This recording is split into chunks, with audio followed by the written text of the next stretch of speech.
Olá, alunos dos nonos anos A, B, C, D, E, F, G, aula de português, apostila número 4, páginas 14 a 21. Nós iremos estudar, né, essas páginas. Eu, professora Sueli, irei orientá-los. E a dona Eliane Garcia irá tirar as dúvidas do pessoal da manhã, se houver, ok? Então vamos lá para a nossa aulinha. Nós vamos ver nessas páginas atividades com regência verbal. Regência verbal é a parte da língua que se ocupa da relação entre os verbos e os termos que se seguem a eles e completa o seu sentido. Os verbos são os termos regentes, enquanto os objetos direto, indireto e os adjuntos adverbiais são os termos regidos. Então vamos lá. Na página 14, nós vamos ter um texto aqui, na realidade é um poema, uma música, uma canção do Cazuza, cujo tema é impunidade. A denúncia será percebida se o espírito crítico do observador estiver atento e se houver por parte dele a vontade de mudar, de conquistar o bom e o desejável. Então é uma música muito bonita, com um tom bastante crítico para a nossa época, para a época que ela foi escrita. Então, leia com atenção e responda as atividades até a letra F, tá bom? Vamos entrar aqui na regência verbal, que é um pouquinho mais complicado de entender. Então, aqui, ó, para me convencer a pagar sem ver toda essa droga que já vem malhada antes de eu nascer. Por esse pão para comer, por esse chão para dormir, a certidão para nascer e a concessão para sorrir.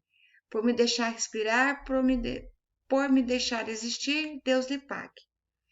Então, gente, aqui o verbo pagar, ele foi empregado nos versos de Cazuza e Chico Buarque. Esse é um verbo que pode estar relacionado a objetos ou pessoas. Então, quem compra, compra alguma coisa. Então, quem vai pagar, aliás, vai pagar alguma coisa. Vai pagar o quê? Toda essa droga. Então, essa droga é objeto direto. Quando relacionamos o verbo pagar a objetos, nós não temos que usar preposição, tá bom? Aí a relação deles é direta. Agora, quando nós temos relação do verbo pagar a pessoas, aí nós temos que pôr uma preposição. Então, olha lá, Deus lhe pague. A quem? Esse lhe aqui é o objeto indireto. Deus pague a você. É a mesma coisa eu falar isso. Deus pague a você. Aí, tá vendo a preposição a você? Então, aqui tá escrito isso, ó. Deus pague a você. Então, a você é objeto indireto. No caso da frase, aqui em cima, o lhe vai ser objeto indireto, que é o pronome oblíquo, tá? Releia o trecho a seguir e verifique se os verbos querer e confiar se ligam aos seus complementos com ou sem preposição. Quero ver quem paga. Então, quero ver quem paga. Nós não temos preposição aqui, tá vendo? Quero ver o quê? Quem paga. Agora, confia em mim. Confia em mim, ó, o em aqui, ó, preposição. Então, nós temos que marcar a última. Querer sem preposição, confiar com preposição. Agora, pessoal, não me ofereceram nenhum cigarro. O termo regido aqui é me. Ofereceram a mim. Então, aqui nós temos um objeto indireto. Nenhum cigarro. Não ofereceram nenhum cigarro. Então, termo regido, tá bom? Agora, aqui vocês vão ler esse texto, vão completar com esses verbos. Aqui, ó, complete os espaços em branco no texto com as formas verbais seguintes, na ordem que deve ocupar no texto. Preste atenção à regência verbal e às ideias do texto. Depois que vocês fizerem, vocês vão prestar atenção se o verbo precisar é transitivo direto ou indireto, colocam aqui, tá bom? Então, vocês vão interpretar, ó, a funcionária da tecelagem passou mal porque aspirou as partículas do tecido, ou a funcionária da tecelagem passou mal porque aspirou as partículas do tecido. Ai, dona Sueli, estão escritas da mesma forma? Não estão. Aqui, ó, esse as aqui sem a crase, ele é um artigo. Aqui com crase significa que é o a, artigo, mais o a, preposição. Então para vocês saberem isso aqui, vocês vão lá no apêndice, que está no final aqui, ó. Vou mostrar para vocês. E vocês vão ver o que alguns verbos exigem preposição de acordo com o contexto. Então, o verbo aspirar, quando ele é no sentido de cheirar, dissolver, ele não exige preposição, tá? Então, a tecelã aspirou as partículas lá do tecido. Então, nós vamos colocar lá que é a primeira que está correta, que é o a sem crase. Quando o verbo aspirar for no sentido de desejar, ambicionar, você vai pôr a preposição. Então, é bem diferente lá o sentido do outro. A Luiz sempre aspirou ao cargo, tá vendo?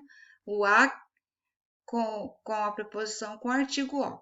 O verbo assistir também tem dois sentidos, tem que saber qual o sentido que está na oração. O verbo chegar, o verbo ir, esquecer, lembrar. Então, leiam aqui, que aqui está explicando certinho, tá bom? Se ele exige preposição ou não. Aqui, ó, pagar, perdoar, agradecer, que nós acabamos de ver lá, né? O verbo pagar. Quando for relacionado ao objeto, ele é transitivo direto. Quando ele for relacionado a uma pessoa, ele é transitivo indireto. O verbo preferir, prefiro salgado a doce, não admite mais que do que, tá? Pessoal, lembrando vocês que nós estamos vendo a linguagem culta, tá? É lógico que eu falar prefiro doce do que sorvete, todo mundo vai entender o que eu falei, mas na hora da gente escrever, a gente tem que saber escrever na linguagem culta. Aí, depois que vocês fizerem essas atividades aqui, vocês vão para a página seguinte, que seria a Canção do Exílio.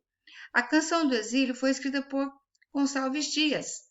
Eu vou explicar aqui para vocês o que e o lá.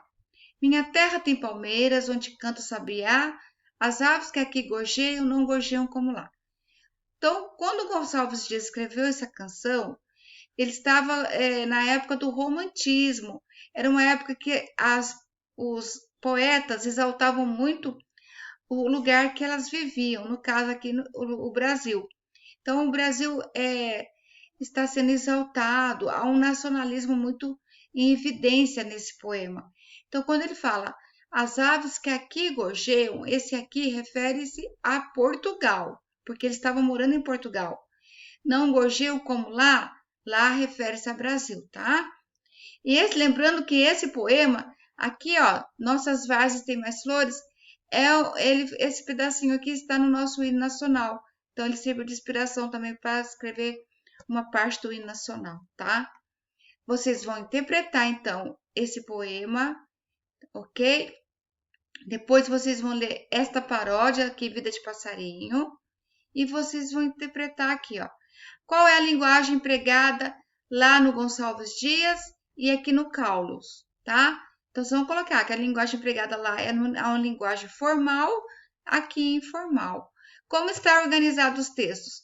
Lá é organizado em forma de poesia, de poema, com estrofes e versos, aqui em quadrinhos. O objetivo dos autores ao produzi-los. Como eu falei lá, o poema de Gonçalves Dias foi escrito com o objetivo de exaltar o Brasil, enaltecer a natureza do Brasil, a paisagem. E aqui não, é para criticar o desmatamento, né? Tem que ler para entender.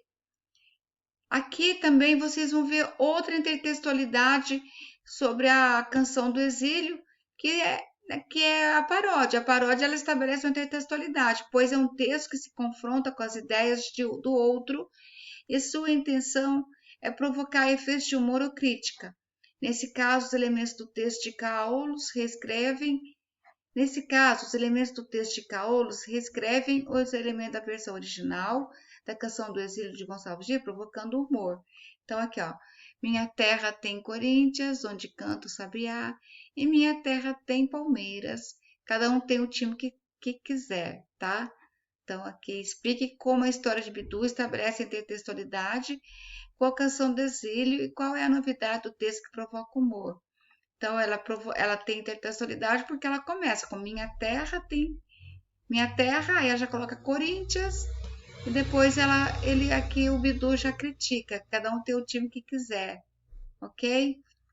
Pessoal, era até a página 23 que é para vocês fazerem, tá bom? 23, 21, né? Espera só um minutinho.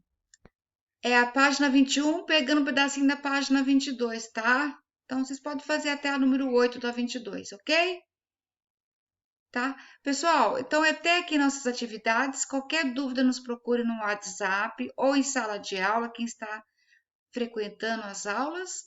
E fiquem com Deus e até a próxima aula. Obrigada. Tchau, tchau.